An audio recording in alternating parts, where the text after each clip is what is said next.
Sit Down Before Reading, a memoir, by me, Dave Bexfield. Chapter 50. Boxed In. Disbelief, incredulity, skepticism, extreme dubiousness. Come on, a lone renegade parasite responsible for all this carnage?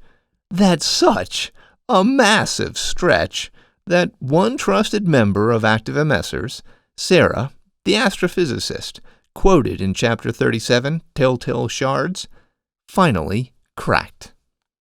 Love your stuff, though I am worried you are going a bit too far with saying everything is Lyme. I feel confirmation bias is afoot.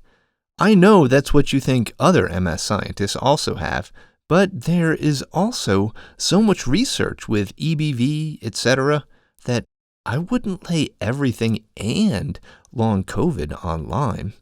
And these last 2 weeks, chapters 45 and 46, is where you've lost me personally. Because I care about your blog and plight, I wanted to let you know. I honestly think that will overall hurt your cause to get Lyme more widely recognized in the scientific community. This was sent to me before Chapter 47 was published about how vaccines can occasionally trigger Lyme, or Chapter 48, which basically connected Lyme to an otherworldly murderer's row of health issues afflicting humanity. I can only imagine the spin cycle those chapters put her brain through. Sarah closed her note of concern with a promise. I will eat my hat if everything turns out to be Lyme-related.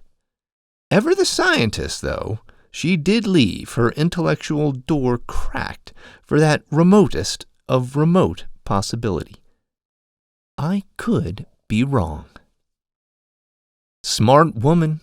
The fatal flaw of many hypotheses I've discovered is the overt whistle past conflicting evidence technique in the hopes that the omission or gloss over isn't seriously scrutinized, and if it is, any potential scrutinizers have been given plausible enough reasons to ignore those messy inconsistencies.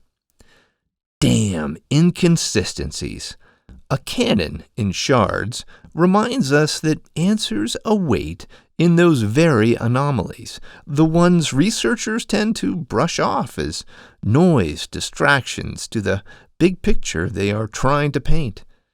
Tisk, tisk, tisk.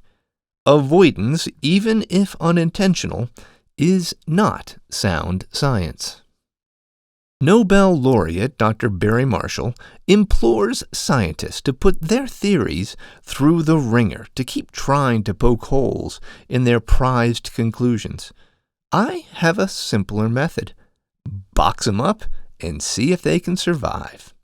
Throughout this memoir, I've systematically been dissecting and then dismantling widely accepted medical theories, many decades old. I've done this by methodically boxing them in, trapping them in their own quicksand of questionable conclusions. Here's an example of how it works. What's the root cause of breast cancer? That's impossible to answer, scientists would say. There are so many potential factors. Maybe it's pesticides in our food supply. Maybe it's environmental pollutants. Maybe it's the ubiquity of industrial chemicals. Maybe it's ultra-processed foods and harmful additives. However unlikely, tossing arms in the air, they would say they can't even conclusively rule out damage from cell phones, electromagnetic waves, or contrails. So much of it is genetic, they'd remind us. Wrong. Where's my spray bottle? Bad scientist. Psht, psht, psht. I asked for the root cause, not maybe factors that may or may not contribute to the development or fuel the advancement of breast cancer. According to A Brief History of Breast Cancer, Written records and illustrations of breast cancer date back to antiquity, as the Edwin Smith surgical papyrus, dating back to 3000 to 2500 BC, provides authentic accounts of breast cancer. So, it's not pesticides, environmental pollutants, industrial chemicals, ultra-processed foods, cell phones, electromagnetic waves, or contrails. Barring a visit gone wrong from time travelers Bill and Ted, none of those things existed in 3000 BC. Genetics, then? Psht, psht, psht. That was debunked 2 chapters ago. In the first half of the 1900s, breast cancer was extremely rare, reported almost as non-existent among both Canadian, Alaskan, and Greenland Inuit. Then, tellingly, later that century, it wasn't so rare. Something had to have been introduced to this isolated group of people that is causing breast cancer. It's clearly not genetics. We've already eliminated modern suspects. That means it's got to be something old, something really old, thousands of years old, that spreads rather easily. As potential culprits keep getting boxed out of the discussion, the list of rational, possible causes narrows considerably. Viruses and bacterial infections, though, are still standing, both of which can be passed down for generations. Many cancer-causing viruses have been identified: Epstein-Barr virus and human papillomavirus are 2 examples, and accurate testing has been developed to flag them. We know that EBV was already circulating among the Inuit when breast cancer rates were essentially 0, eliminating that virus as a cause. But another bigger clue collapses the virus theory in its entirety. Doxycycline, an antibiotic, has an unquestionable influence on breast cancer.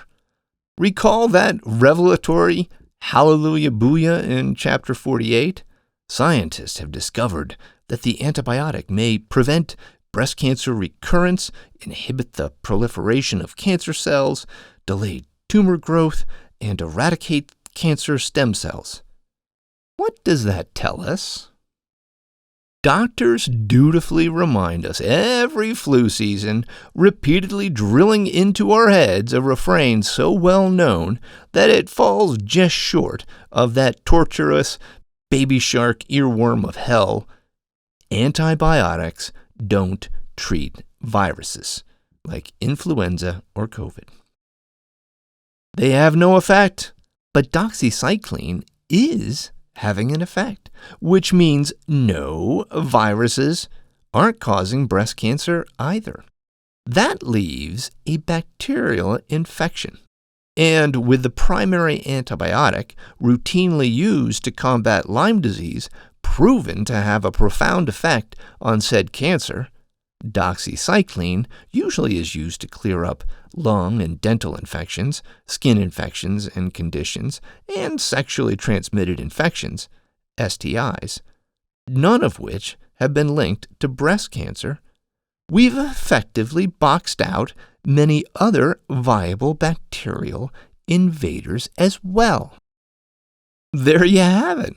The Bexfield box-out technique has identified Lyme disease as the most likely root cause of breast cancer.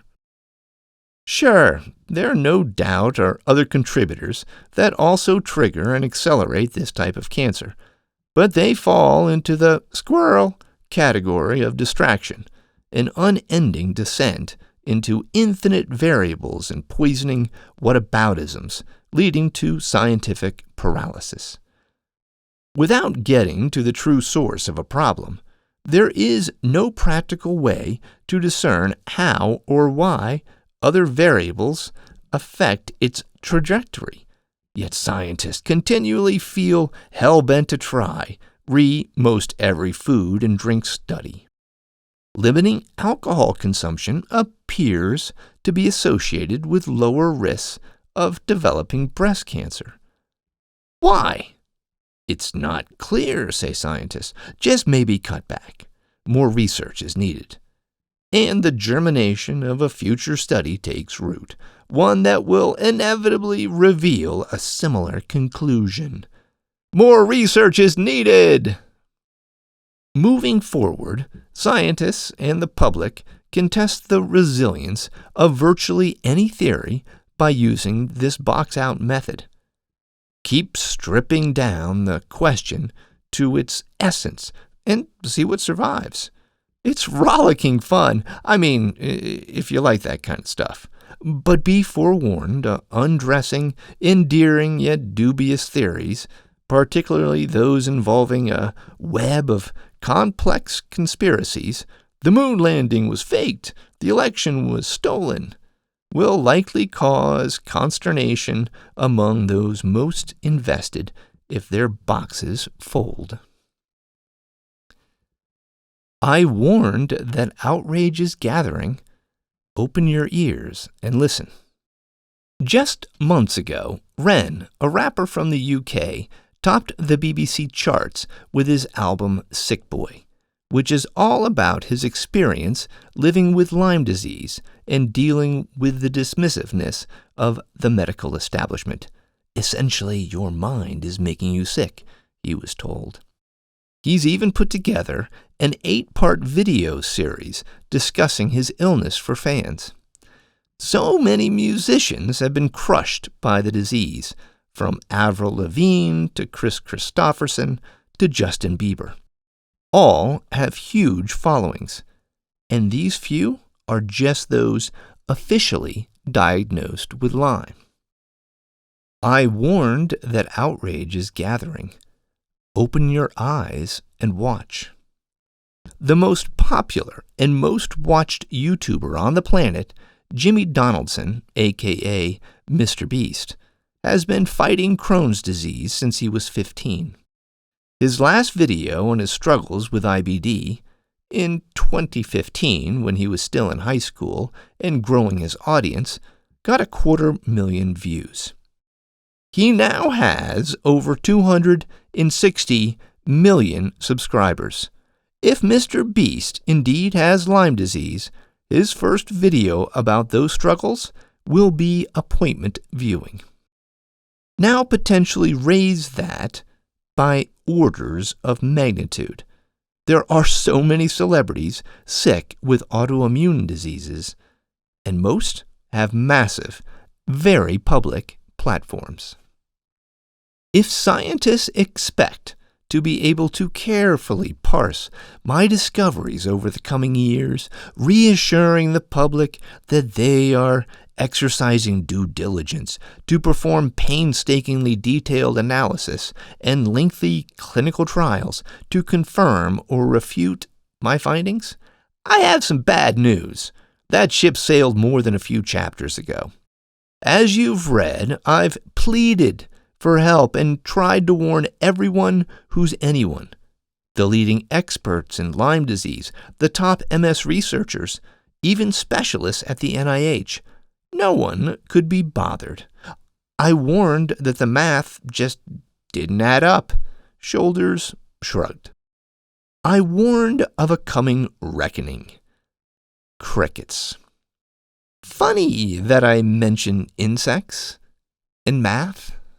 First, consider that during the last 10 to 20 years, only a tiny fraction of people on this planet received an official diagnosis of Lyme and theoretically got treated with antibiotics. At best, 2 million individuals in total. Now remember that 2022 study that found that there were at least 1.2 billion people living with a recent Lyme disease infection? And that April 2024 study published in the Lancet that tossed out that godforsaken estimate of 3.4 billion people afflicted with some form of a neurological condition?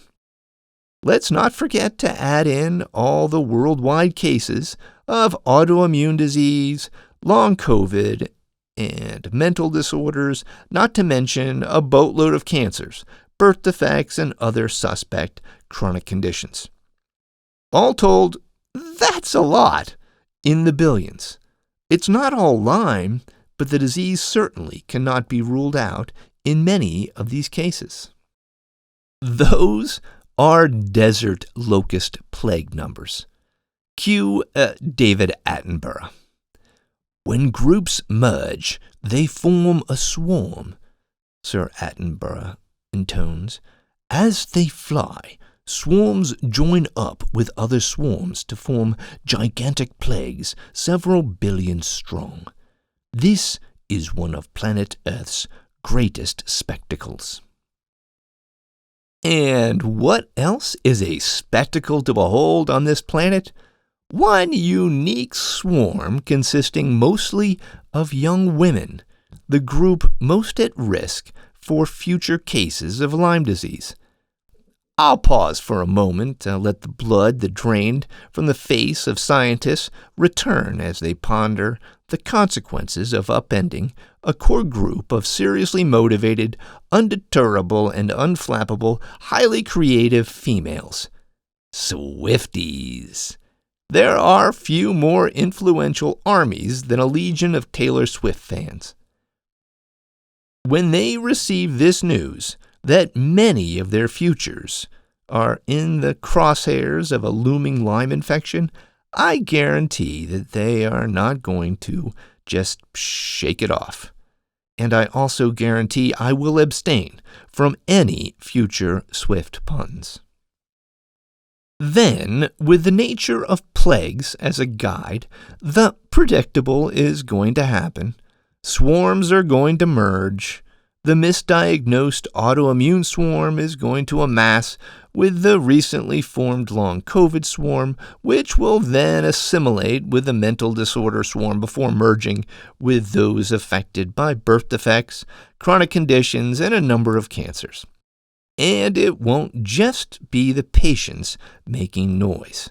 It will also be their families and friends, doubling, tripling, even quadrupling those numbers. Now add in the Swifties, but the loudest noisemakers of all?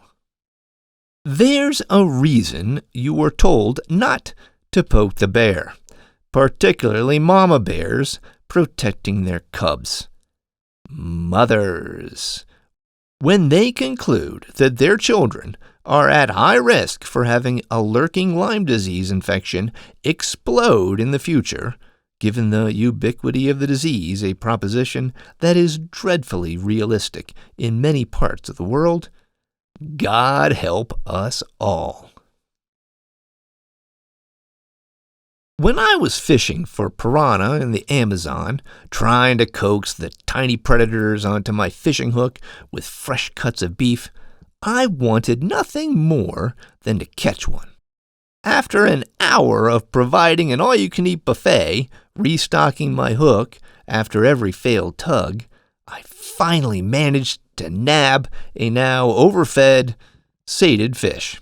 I was elated.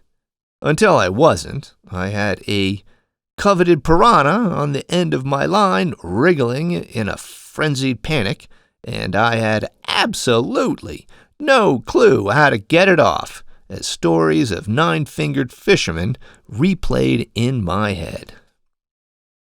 Just as in my adventure in the wilds of Brazil, here we all are, suddenly and unexpectedly, medicine, healthcare, life, upended. Now what? Mike Ehrmantraut, the sage grandpa / hitman / investigator / security / cleaner of Breaking Bad and Better Call Saul fame, has a catchphrase appropriate for this moment. So here's what's going to happen. Few industries will emerge unscathed. In 2023, it is estimated that some $150 billion was spent on autoimmune treatment alone. Pharmaceutical companies would appear to be most in the crosshairs. But that is a woefully short-sighted view. Only a fraction of the overall true dollars exchanged to treat this patient population flow directly to them for medications. Specialists in conditions that no longer truly exist will have to completely reinvent their careers, while entire professions, looking at you, mental health, will be shaken with uncertainty. Businesses that rely on advertising dollars from big pharma, TV, radio, print, internet, will be impacted. The incredible number of nonprofits and charities dedicated to conditions that are confirmed to be variants of Lyme will be adrift. All the providers and businesses who aid these patients, from wheelchair and scooter manufacturers to medical suppliers of catheters and alcohol wipes, to those who produce specialized journals, magazines, websites, conferences, podcasts, and videos, will see their customer base erode. And then consider all the other related wellness offshoots, from influencers who help guide patients to the self-help books now chock full of questionable advice. If you think you can dodge this dagger of a disease and ride that healthful wave called youth, I have some sobering news. And I am so very sorry for the impending buzzkill. Everything from sex to forms of self-expression are subject to being recast in a different light with a new, unpredictable variable. Not long ago, I was fiddle-farting around with the idea of getting a tattoo. I mean, goodness, not me personally. I'm a certified pansy. I was just wondering about the type of courage it takes to voluntarily subject yourself to the kind of trauma required to play an oversized voodoo doll. Trauma. Holy hell, I almost didn't want to look. Needles plus dye equals an immune system disturbance. A 2021 study on tattoo complications confirmed my suspicions. Psoriasis, sarcoidosis, uveitis, cardiac issues, and more, their onset delayed from weeks to years. Women, as expected, bear the brunt of complications, 70% of post-tat cases. Authors of the research hypothesize that this is likely to be related to the amount of allergic red tattoo reactions, 50.2%, and permanent makeup, 7.1%, as this color and type of tattooing is thought to be more used in females. Nope, it's not that. It's just lurking Lyme, and it doesn't matter how big or small your tattoo is, or how much ink is used. So when you read scary stuff like the just-released May 2024 study warning of an urgent need for more research into the long-term health impacts of tattoos after new research found that they may increase the risk of lymphoma cancer, remember to breathe.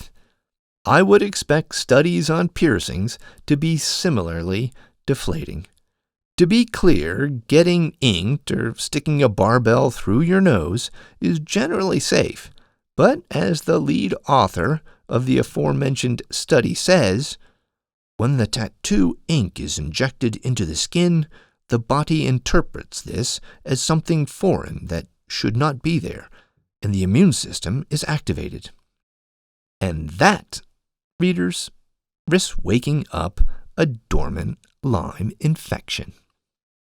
With the outsized popularity of body art in those under 50, more than half of women between 18 and 49 have at least one tattoo. I urge those who have accentuated their persons with these forms of expression not to panic. For starters, stress is bad, okay? And second, what's done is done. Tattoo removal is as much of a spark as the original needlework. Besides, all these efforts are still technically minor triggers, unlikely to wake the beast. Fingers crossed. As for sex, particularly casual hookups, that's one of the 3 most common ways Lyme spreads. And there is not a single reliable test in existence to check to see if a potential partner is infected with the disease. Again, your best bet is to use condoms and cross your fingers. Right now, many of you, I imagine, want to channel Jules Winfield, the Jules from Pulp Fiction, vowing to strike down upon thee with great vengeance and furious anger those who attempt to poison and destroy my brothers. Seething rage is to be expected. However, I recommend a more measured approach. The fingerprints of Lyme disease are all over society.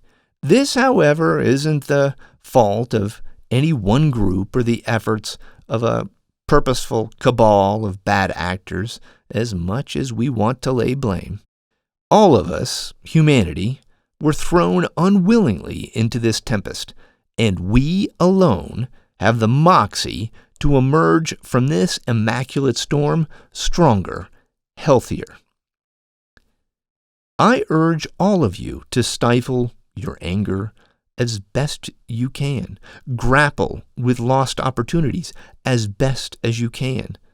Mourn departed loved ones taken too early as best you can. This is impossibly hard, I know, but we are strong, resilient. Look to the regrowth that forest fires spur as devastated areas bloom anew with possibility. How will this reshape our world? People will live longer and happier, relieved of many of the health ailments and choking pain that accompany disability due to a bacterial infection. As mental illness retreats, there will be fewer broken marriages, fewer incarcerations, fewer mass shootings, fewer institutionalizations, fewer suicides. Doors presumed forever closed will fly open as the strangling albatross of disease lifts. More Christmases will be shared, more Yom Kippurs, more Ramadans, more Diwalis. To get there, and I am confident that we will get there, we need to support those stakeholders who now are scrambling for purpose. Perhaps rocked most by my findings will be scientists and the public's confidence and now wavering trust in science. That wavering, however, is misguided. That confidence can be restored, and scientists themselves will be at the source of this renewal.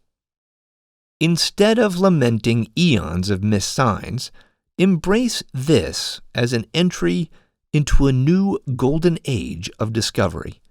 Armed with the knowledge that Lyme disease and its related bacterial partners have been infecting their research and analysis since forever, scientists can now take fresh approaches to countless problems viewed with a far clearer lens, akin to each getting their own personal James Webb telescope. Take DNA and genetic research. Researchers have puzzled over the near 300 genes that appear to be associated with developing schizophrenia, inspiring the depressing headline in the journal Nature, "It's time to admit that genes are not the blueprint for life." Maybe don't give up on that idea just yet. This is also the time to start planting seeds and preparing for future generations of researchers and physicians who will learn from an entirely revamped educational model, one built to avoid past mistakes. The over-reliance on technology at the expense of common sense and listening, the lazy habits of blindly trusting settled research when new questions and new evidence arise, the poisonous culture that punishes novel ideas and stifles forward thinking because something might threaten the status quo. The unhelpful paralysis of whataboutisms blocking vital investigations into a health problem's true genesis. For people mired in an active Lyme infection, doctors will need to step up in currently unimaginable ways to help as experts urgently formulate a plan of action. Carpet bombing with doxycycline is not the cure-all answer we'd like it to be, and may rarely trigger dangerous Herxheimer reactions in patients with cardiac issues.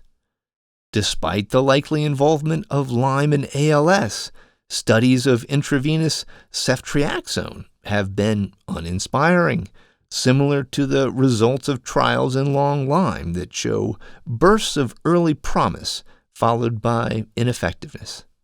Successfully treating advanced Lyme disease will likely involve a combination of therapeutic approaches, but for the moment, that combination is as much of a mystery as that dang password you can't remember. Meanwhile, drug companies, who have devoted billions developing their own medications, will need to rapidly shift research to support a version of the Manhattan Project for treating entrenched Lyme disease. Critically, do not overlook the value of their existing medications designed for one of the newly defunct diseases. They may work well across a vastly expanded patient population, overlooked solves for the masses. There is also an urgent need to produce new and varied antibiotics, a research effort that is largely stalled in recent years, as profit from these new drugs is far from assured. The development cost for a new antibiotic is estimated to exceed $1 billion and take 10 to 15 years, eons for antsy investors eager for a quick profit. Even so, hygromycin A, an antibiotic that targets spirochetes specifically, has just entered early human trials after successfully eliminating the disease in mice studies. On the support side, those nonprofits affected will need to swiftly pivot to aid their clientele during this uncertain time, acting as invaluable, trustworthy resources. To address this crisis head-on, rebranding will be essential to help those afflicted with Lyme MS, Lyme lupus, and related conditions.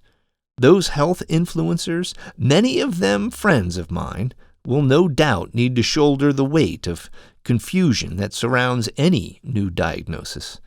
Valuable resources for the disabled and memoirs of disease now have potentially huge expanded audiences, as Lyme disease is an unsaid and undiscovered undercurrent in many of them. The most important response will come from our collective governments and leaders.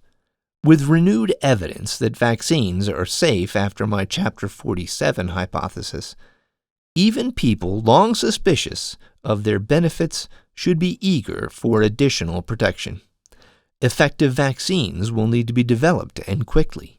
Answers will be needed to prevent the disease from being passed down from mother to unborn child. Solutions to the alarming sexual spread of the disease must be addressed. Diagnostic testing will need to be vastly improved. Ways to measure the effectiveness and maximize their effectiveness of existing treatments will need to be developed, and desperately needed new treatments must be created that are both accessible and affordable. The sky won't fall if we won't let it. But right now, all of this is in the future, God willing, the near future. Asterisk, asterisk. The immediate aftermath of what I've written and what I've discovered is going to be disbelief. Utter, full-throated, heels dug in disbelief. Carl Sagan predicted just that nearly 30 years ago in a piece he wrote for the Skeptical Inquirer, the self-described magazine for science and reason. The truth may be puzzling. It may take some work to grapple with. It may be counterintuitive. It may contradict deeply held prejudices. It may not be consonant with what we desperately want to be true. But our preferences do not determine what's true. Factions invested in treating a sick world initially are going to try to discredit and destroy my findings. Hundreds of billions of dollars, trillions are at stake, and shareholders are going to be reticent to accept this new reality. Look no further than past protestations concerning tobacco, DDT, PFAS, and now fossil fuels for a preview of the contentiousness. So many would prefer that I was wrong, yet science is the final arbiter. If it helps, put yourself on the receiving end of Dr. Eleanor Arroway's impassioned plea in the 1997 movie Contact, after her hypotheses were derided as less like science and more like science fiction. Science fiction. Well, you're right. It's crazy. In fact, it's even worse than that. Nuts. You want to hear something really nutty? I heard of a couple guys who want to build something called an airplane. You know, you get people to go in and fly around like birds. It's ridiculous, right? And what about breaking the sound barrier, or rockets to the moon, or atomic energy, or a mission to Mars? The science fiction, right? Look, all I'm asking is for you to just have the tiniest bit of vision. You know, to just sit back for 1 minute and look at the big picture, to take a chance on something that just might end up being the most profoundly impactful moment for humanity, for the history of history. The key difference between Jodie Foster's speech and sit down before reading, I've systematically removed the element of chance. I've taken away the mights and maybes. Although the entirety of my discoveries may not be pitch perfect, as a layperson without a medical degree, I'm bound to have made a conclusion or two that grates. Efforts to flush out significant, meaningful fault in my findings ultimately will be met with failure. As they are, I have a pressing request. Dismantle or defend. Don't defer. It is the final tenet of shards, and it might be the most important. Past protestations from courageous medical mutineers, despite being armed with persuasive scientific evidence, typically fail. Why? Deference, and not the noble reverential kind. As explained by Wikipedia, deference, also called submission or passivity, is the condition of submitting to the espoused legitimate influence of one's superior or superiors. The perceived hierarchy in medicine has poisoned the profession, muzzling those who dare contest accepted hypotheses and their most boisterous supporters. It's not the brave souls who buck convention who are the problem, and it's not the kingpins of researchers and the perceived, real or not, threat of retribution for dissenters. No, the problem is with the silent majority in the middle, the back-turners sitting on their hands. Instead of taking the time to defend conflicting theories, or conversely, taking the time to dismantle them, they've largely ignored them. The same indifference is true of broadly accepted hypotheses. Over the decades, how many doctors have puzzled over the paradox of autoimmune disease the body randomly turning on itself, seemingly in direct conflict with Darwin's theory? I would think most, at least at some point in their careers. But that's not their specialty or their place to question established theories, and therefore not their problem. And that's the problem. The would-be gatekeepers justify their inaction with infinite, predictable, but whatabouts, inconsequential static. It's a tired argumentative technique, a convenient crutch used to sow doubt without robust supportive evidence, and one that deserves to meet its end. So let's kill it, now. Pay attention to retorts that begin, but what about? Talking heads love to stir things up with a reliable button pusher, yet it's the weakest of counter-arguments, a notch barely above, I know you are, but what am I? As just about anything can be injected into a discussion to question, without merit, any finding. That forces the defender into feeling that he or she must debunk the first whataboutism, which only leads to a second and then a third, which are then followed by pointless, distracting tit-for-tats. Eventually, both sides, frustrated, agree to disagree and drop the topic without resolution. There's a way out. Call out the bullshit for what it is, bullshit, and don't play that game. Declare red card, holding up an imaginary ejection card to drive your point home if necessary. And don't engage. Insist that they dismantle your position. And if that's not possible to do without resorting to vague whataboutisms, their hand is the clear losing one. At first, the number of red cards being thrown around will be jarring. The whataboutism defense is rampant. But as its use spreads and becomes accepted, arguments and disagreements eventually will turn into consequential discussions resulting in actual progress. Try it. I now ask those same fence-sitters and reticent researchers to rise up and defend me loudly, and I call upon those collective swarms of those infected and of those affected to do the same. I've provided all of you with the rare opportunity to rewrite your future, to change your destiny. You now hold that power. Use it. Spread hope. Spread hope like fire.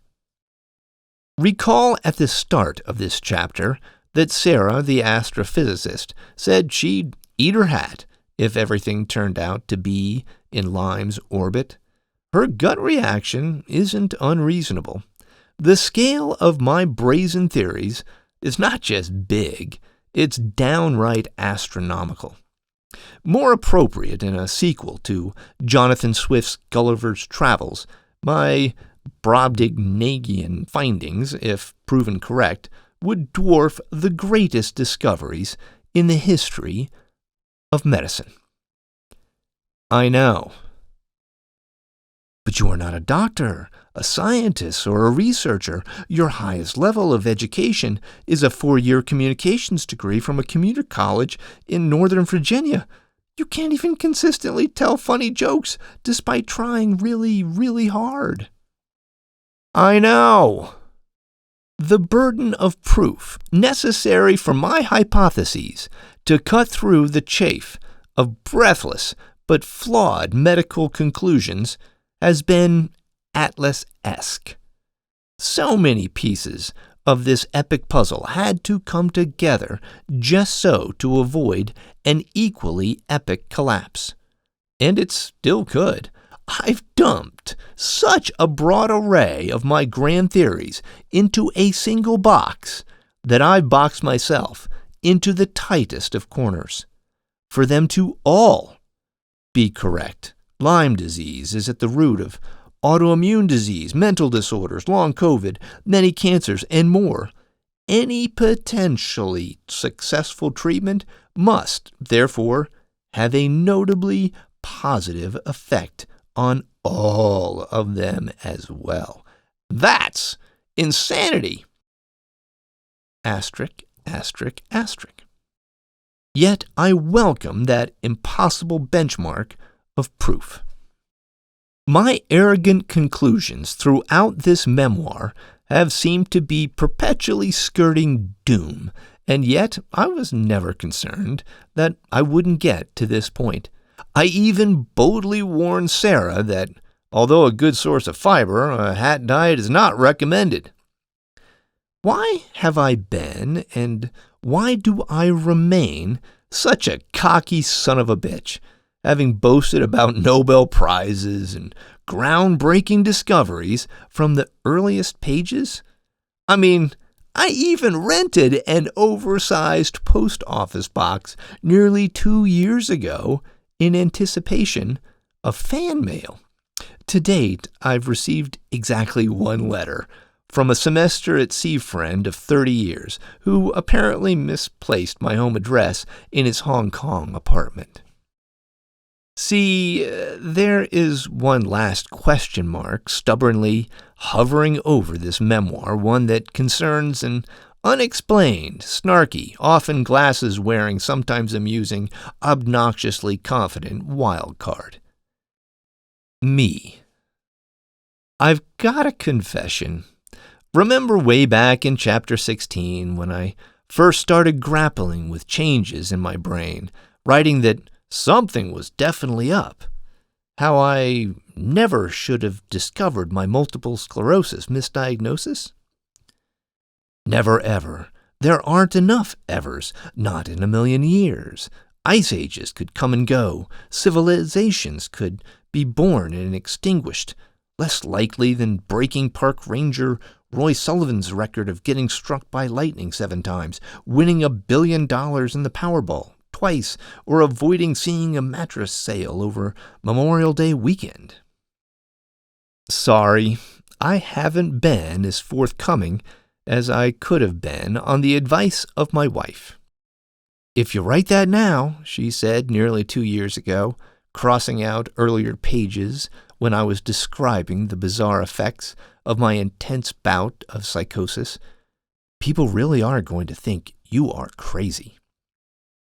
The time to come clean is now, with the origin of the Bexfield twist in the penultimate chapter of Sit Down Before Reading. Before I had written a single word of this memoir, I already knew how it was going to conclude, even though I had, at the time, absolutely no clue how I was going to get there. But I knew I'd get there. As Laura has warned, it's crazy. Okay, beyond crazy. Asterisk. That moment might be a little sooner than I had anticipated. Asterisk, asterisk. That near future might be just a couple chapters away. Asterisk, asterisk, asterisk. Yup, it's total insanity, but the best curative